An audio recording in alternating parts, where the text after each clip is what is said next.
माननीय सदस्य श्री अभिजित बंजारी साहेबांनी अतिशय महत्त्वाचा प्रश्न आज विधान परिषद समोर मांडलेला आहे।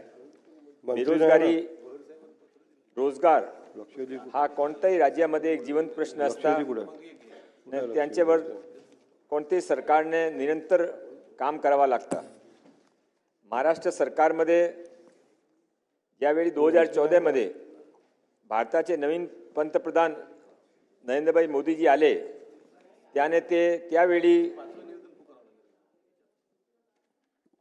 केंद्र सरकारमध्ये सेल्फ एम्प्लॉयमेंट आणि स्टार्टअप यांचा नवीन मंत्रालय उघडला होता आणि त्या धर्तीवर महाराष्ट्राचे त्यावेळेचे मुख्यमंत्री माननीय देवेंद्र फडणवीस साहेबांनी महाराष्ट्रामध्ये पण सुरू केला आणि त्यानंतर आता रोजगारसाठी बेरोजगारी मिटवण्यासाठी सेल्फ एम्प्लॉयमेंटसाठी नवीन सरकार आल्यानंतर आपण फार काही मोठे निर्णय घेतलेले आहे।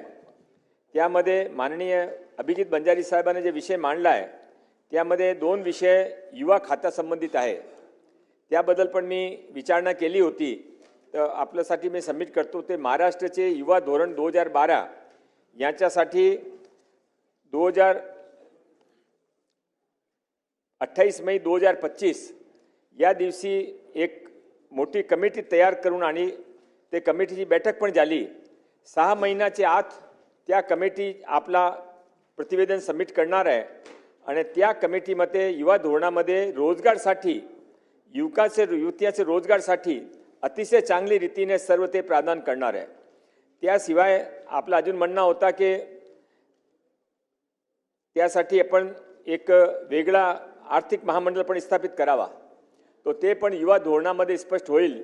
सरकार याबद्दल सकारात्मक आहे आणि माननीय मुख्यमंत्रीजी स्वतः समितीचे अध्यक्ष आहे, तो चांगला निर्णय होईल हे आपण मनामध्ये ठेवा। रोजगारसाठी आमचा विभाग निरंतर प्रयत्न करत आहे। आपल्या माहितीसाठी 2024-25 मध्ये 767 आपण रोजगार मेळावे आयोजित केले होते पूर्ण महाराष्ट्रामध्ये आणि त्यामध्ये 38,512 लोकांना नोकरी मिळाली।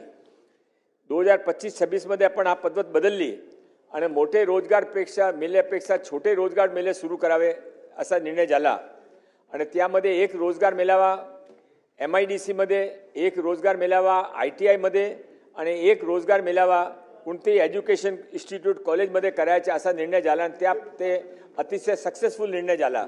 आपण जास्त न कंपन्यांना बोलवता फक्त 25 कंपन्यांना बोलवता आणि त्यामध्ये त्याने जे हवा आहे त्यांच्याकडून पूर्वी डिटेल घेतात त्याने काय हवा आहे, त्याप्रमाणे जे युवक युवत्यांचे बायोडेटा असेल त्याने बायफर्केशन करून त्याने एक 7 दिवसाची ट्रेनिंग पण द्यायचा मी निर्णय घेतला आहे आणि त्यामध्ये अतिशय चांगला निर्णय मिळेल असं आमची अपेक्षा आहे। त्याशिवाय माननीय पंतप्रधानचे हस्ते आपण मुख्यमंत्री आचार्य चाणक्य कौशल विकास योजना सुरू केली होती आणि ते कौशल विकास योजना आपण 400 कॉलेजेसमध्ये सुरू केली आणि आता ते कॉलेजपेक्षा ट्रान्सफर करून आपण सर्व ITIची डिमांड आली होती की आम्ही ITI मध्ये करावा, तर आपण ITI मध्ये ते सर्व शिफ्ट करत आहे।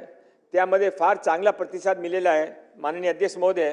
त्याशिवाय आपण शॉर्ट टर्म कोर्सेस एक अतिशय चांगली योजना सुरू केली। ते शॉर्ट टर्म कोर्सेसमध्ये पहिल्या बॅचसाठी ते कार्यक्रम पण माननीय प्रधानमंत्रीजी हस्ते उद्घाटन झाला होता।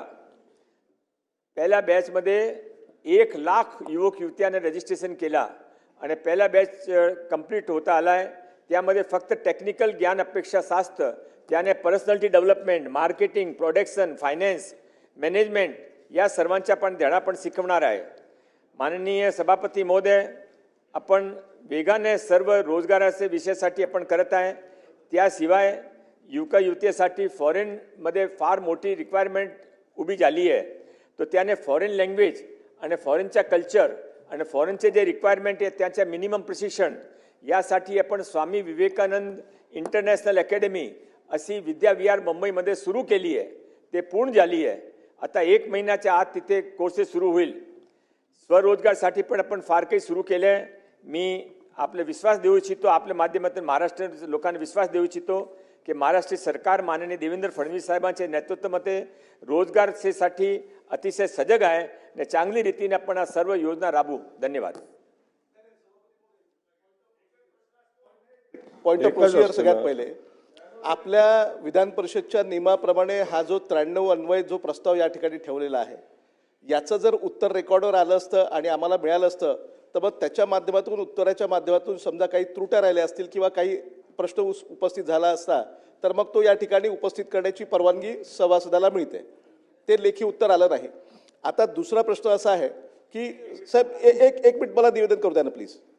साहेब याच्यामध्ये जो आहे की आपण राज्यातल्या पदवीधर बेरोजगारांना त्यांना मासिक 10,000 रुपये भत्ता मिळाला पाहिजे अशा पद्धतीचं या ठिकाणी हा प्रस्ताव आम्ही दिलेला आहे. या प्रस्तावाच्या अनुषंगाने आपण जे महाराष्ट्र शासनाचं जे काही युवा धोरण आहे 2012 जाहीर झालं होतं कालांतराने त्या संदर्भामध्ये शासनाने एक समिती तयार केली होती.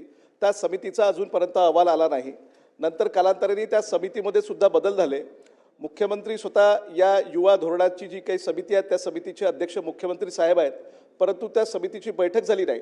हा केवळ याची पार्श्वभूमी किंवा याचा रेफरन्स म्हणून आम्ही दिलेला आहे. बेसिक आमचा प्रश्न आहे की जे कौशल विकास मंत्रालयाच्या अखत्यारीत राज्यातल्या सर्व युवकांना जोपर्यंत रोजगार मिळत नाही तोपर्यंत अशा बेरोजगार पदवीधरांना मासिक 10,000 रुपये निर्वाह भत्ता मिळणार का हा स्पेसिफिक प्रश्न या निमित्ताने आहे. त्याच्यावर स्पष्टीकरण माननीय मंत्री महोदयांनी द्यावं अशी विनंती आहे. लोढा साहेब. माननीय सभापती महोदय, मी माननीय अभिजित बंजारी साहेबांच्या पण बोललो. मी माननीय सभापती शिंदे साहेबांच्या कॅबिनमध्ये पण जाऊन त्यांच्या समोर पण ही स्थिती मांडली. हा जे जवाब त्यांचा प्रश्न होता की ते उत्तर मला मिळालं नाही. उत्तर तयार होता पण त्यामध्ये युवक तुम्हाला आता जे आपण प्रश्न विचारला की एक समिती गठीत केली होती ती समितीमध्ये मीटिंगमध्ये काय झाला कधी ते धोरण येणार आहे तो ते माझ्याकडे त्यांचा जवाब नव्हता म्हणून मी त्यांच्यावर डिपेंडेंट होतो. मी आपलं सांगितलं होता तरी पण आता सर्वांचा म्हणणं झाला की आजच आपण जवाब द्या. मी परत एक वेळा रिक्वेस्ट करतो माझ्या रोजगार विभागाचे सर्व जवाब माझ्याकडे तयार आहे पण आपण सहकार करावा. उद्या आपण ते युवक क्रीडा मंडळ ते तर्फे जवाब घेऊन एकत्र जवाब उद्या सकाळी आपल्या डेस्कवर मिळेल आणि उद्या आपण यावर नेहमी मोठी चर्चा करू. आपल्या युवाकडे क्रीडा विभागाकडनं जे काही उत्तर येईल त्या ब्रीफिंगच्या आधारावर मग या ठिकाणी त्याच्यावर चर्चा करण्यात येईल. तर तशा पद्धतीचा आपण निर्देश द्यावे.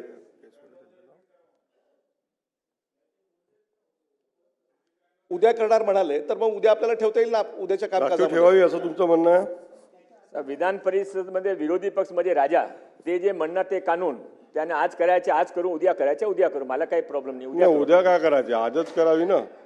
राखीव ठेवण्याचा काही संबंध नाही.